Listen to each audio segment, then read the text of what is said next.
You know, every Thursday we bring to you book chats, and today we have David Adeoye Abodunrin. He is unveiling the mind behind the book, or he is the mind behind the book Fintech Black Box, and that's the book we will be reviewing today. How are you doing? I'm fine, and I'm excited to be here. It's been a while. Yes, it has been a while. It's been so long, but it's good to finally have you here. And congratulations on all the books that you've been, releasing. And Fintech Black Box. Talk to us about the inspiration behind the book. Well, Fintech Black Box is a compilation of my work in futurism and tech.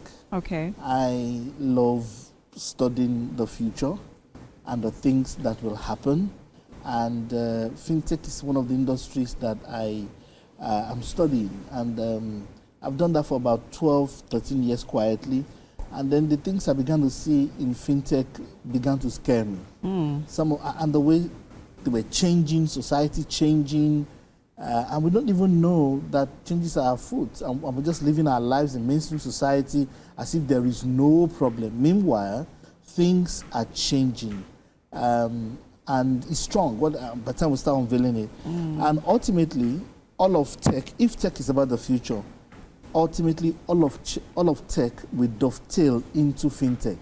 So it's either you're going to get paid for a service, right, or you will pay for a service. So either way, you're coming to the door of fintech. And that's why that's the first place I started my work. I've done work in agri-tech, looking at the future and what the nations would look like in agri-tech. I've done marketing comtech, martech, reg-tech. But Fintech Black Box came because of that. And Black Box means some events are about to happen. Yeah, it's like the brain of every engine, basically. It's exactly. Like yeah. And it suggests that we may be headed for some crash all over the world, and we may be headed for some problems that we're not even aware about. Yeah. And so we need to quickly arrest some things. Yes. I mean, I see the need and the importance for it, because especially in this age of technology, and we see a lot of fintech startups, springing up. Even this morning, I read of a particular one that, currently sold its business, for quite a huge sum of money. So as much as there is money in it, like loads of money in it, we see a lot of people. It's a very profitable business. It's also very intricate, I'll say. Yes, it is quite intricate. So let's talk about the first chapter of your book, The Black Box of Wealth. Secrets that no one will tell you. I mean, money is it's very fundamental. I tell people that money is value exchange, right? Absolutely. So you're offering value, and then you're getting money in return. You should be able to give value for you to be able to make money. Absolutely. And it's basically about control and power. So let's just narrow into the details of chapter 1. The black box of wealth. Secrets that no one will tell you. Talk to us about that. Yes. There are many secrets about money that few people understand. Even as it is today, few people would not, too many people don't know that governments and the richest of society control how much money you can have in your pocket. Right. And they use principles like taxes, lending rates, and so whatever the government wants to happen, traditional economics says they would use the lending rate. If they want to have more disposable income so that you're able to spend more, they reduce taxes, and they also reduce lending rates. But there comes a time where you don't want the economy to jump too fast, because you don't want to increase inflation when too much money is chasing too few goods. So at that point, they increase lending rate and they increase tax. Because when you increase tax, you create stability in the economy. When the difference between the richest and the poorest is not too large, everybody's at the same level, so people can trust and make the public systems work. In places like Nigeria and Africa, typically the gap is very large. By the way, in the West too, the gap is also very large. For example, you can't plot the richest people and the poorest people in the United States in the same graph. Yeah. Now, the original founder, so many people don't know that that's how money works, that the central banks, for example, and the government control how much you can earn, no matter your hard work and hustle and business. There are systems in this world to keep people in certain places. Sure. And so few people understand that anyway. But layered on top of that, tech has come. And there are now new power distributions going on. And I'm watching the landscape. I'm looking at everything. I'm like, guys don't even know that things are changing. For example, a time is going to come in the future when retailers will become stronger than banks. And we don't even know that's happening. So today in the United States, Walmart has its own bank. Why do I need to go to a bank when everything I would need, maybe £2,000, maybe $1,500, maybe 500,000 naira, I have it with a retailer. And the retailer will even sell for me cheaper. So as we are right now, guys like ShopRite in Nigeria are right to own banks. And traditional banks are under threat because they would not start owning retail stores. Now, there's so many small things going on like that that's about to change the power game. So if you are someone who is interested in business and you think you want to own a bank, maybe you don't need to. Maybe you need to own spending units so you can give people units so that at the end of the day you own the large chunk of the economy. You see, the founders, the fathers of the current banking system in the world is the Medici family, Medici family. Medici family. Yes, in Europe. Now, after them, there's not been much that happened. Now, we are in a generation where it's happening again on many fronts. As we speak today, the CBN cannot adequately, and that's not Nigeria alone, all over the world, they're struggling with regulating financial transactions because there are so many things going on. Here's the clincher. For example, why we need to all look at this. Things like terrorist financing and funding is getting easily done than any other time in our era. And it's just because we don't understand what is happening in fintech. I mean, there's so much that you're unpacking in this book, and if you are, I would like to believe that everyone should definitely get this book if you'd want to understand, the financial system and how it works, not just in Nigeria, but all over the world. And globally. But let's talk about embedded finance. Yes. The silent takeover of the global economy. Yes. Someone watching right now is asking, what is embedded finance? The concept of embedded finance basically is when you embed all of spending into lifestyle, like I mentioned earlier, what Walmart is doing. Now, it exists now at different levels. It's also embedded ordinarily in transactions. Today, there's embedded money in Forex transactions. If you're trading money against money. Now, there are now secondary, tertiary derivatives of all of that. There's many layers to it. What's going on with embedded finance is that finance is moving into our lifestyles more and into business more.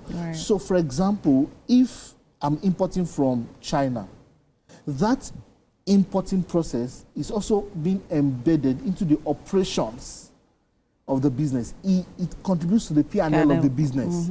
The goods in the warehouse is part of the financial fortunes of the business. So if I'm rating myself at the end of the year that I have $100,000 as a company worth, some of the assets is embedded finance, meaning my transactions, things that are not hardcore currency in the bank, but they're embedded into operations. Now that's layered over many levels.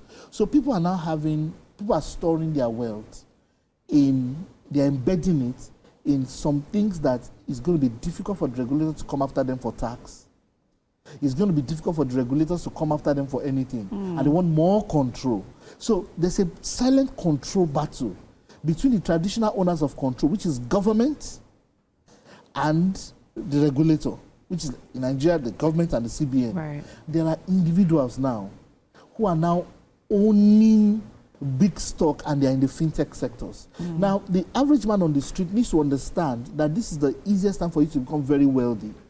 I mean, I'm so excited that in Europe, they managed to cage temporarily the crypto and Bitcoin energy, but they won't do it for long. Because right now, the biggest industrialists are embedding finance into their core operations. So Tesla has on Bitcoin. You understand? So it's embedding, simply put, technically there are layers to it, but this is a simple thing. You're embedding finance and all these transactions into your everyday work, so that because cash in the bank is a concept that people are running from. Right. If you are living in this age, you are in the time where you can be the richest.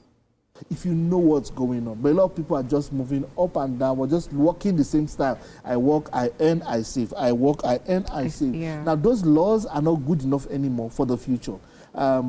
This current generation, by the time people are 65, that's if you're right now between 20 and 45, by the time you get to 65, your pension will not be enough to take care of you. Well, that also depends on, you know, the organization that you're, you know. Majority will not be enough. Okay. Save grace, with prayer, you don't have a difficult condition when the age. Yeah, but then there's some organizations with quite, you know, mouth-watering interest rates. And I agree, but they are not common. So the belt, what you call belt distribution, the average 70% I agree with you. of persons will still be under the need for good medical care. True. Now, talk less of people that are not in organized, like the creative industry. People that don't have organized 9 to 5 kind of jobs. Right. So we are in a place where people must take care of themselves and understand how to take principles like embedded finance. For example, every time you go to Walmart, you get, let's say you buy lipstick 4 times. Then they give you the 5th time for free. And they say, bank with us.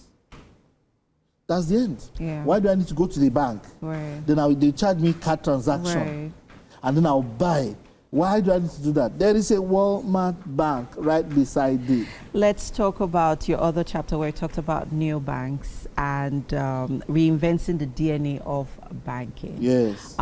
We see a lot of microfinance banks here in this part with ridiculous interest rates. Yes. And then, unfortunately, it's also the bane for running businesses in Nigeria because, you know, a lot of business owners and entrepreneurs are dependent on these microfinance banks to give them loans, you know, to, you know, run their businesses effectively, regardless of, you know, the challenges. Absolutely. I mean, last year and in 2023, there were, according to reports, over 70% of businesses were lost due to the economic challenges. Yes. So let's talk a little bit about, you know, new banks and all of that. Yes.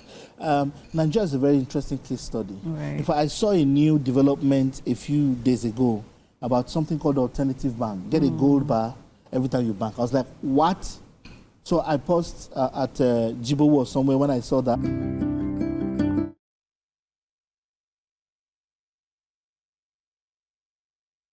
But to understand what, so I went to look for it online. Huda, I'm sorry, we can't mention names yet. I'm sorry, but these new players, Right. I'm blessed to be one of the very first people to work in what you call mobile banking. I won't mention the name of the company. We're somewhere in Victoria Island. The year 2006, 7, 8 was when the energy started, and the telcos and all of that were in the picture. So I've seen the transition.